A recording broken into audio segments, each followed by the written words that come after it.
Even my grandmother asked me for this recipe for this chicken. It's so good. So the first step in this recipe is to separate 3 large pieces of chicken.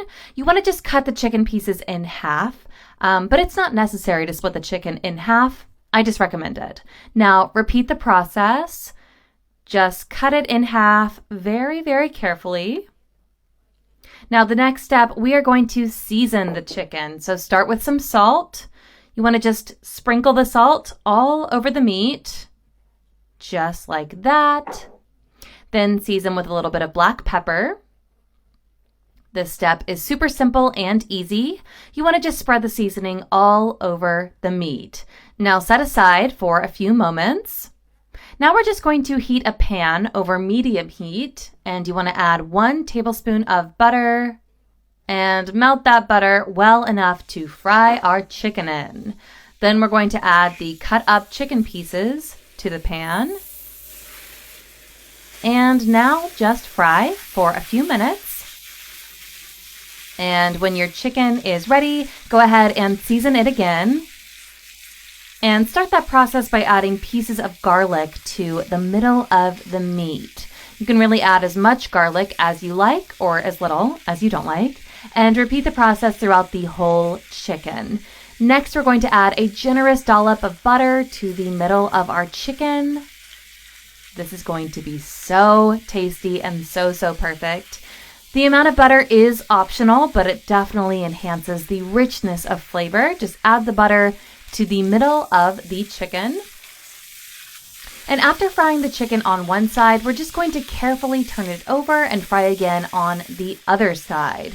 Do this very carefully, leave it to fry for just a few more minutes, and our chicken is ready. So go ahead and remove the pan and serve on a plate. You can also kind of remove the excess oil too. Now in the same pan, we're going to fry some diced potatoes. So when your potatoes are nice and golden, it's time for the onion. You want to just season with 1 chopped onion and 1 tablespoon of salt, 1 tablespoon of black pepper, and just stir everything gently and carefully so as not to burn yourself. Meanwhile, we're going to finish the recipe. So for the sauce, we're going to start with 200 grams of cream, 100 grams of grated mozzarella cheese, a little parsley to taste, and just stir and mix everything together really, really well.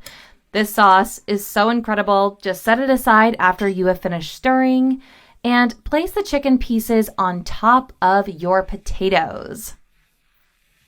Now we're going to add some chopped tomatoes. I love this recipe so much. I'm getting so hungry just cooking it. Now finish with the cheese sauce. Just spread it out really well over your chicken. And that's it. Now we're just going to cover and cook until that cheese is super melted. And in just a few minutes, our recipe is ready. So remove the chicken from the pan and serve this on a plate. This recipe is super complete and needs no accompaniment. It's great on its own, but if you prefer, you can serve this with rice or with a salad. I think we should go ahead and taste this. My mouth is watering. So this is perfect chicken. Please enjoy.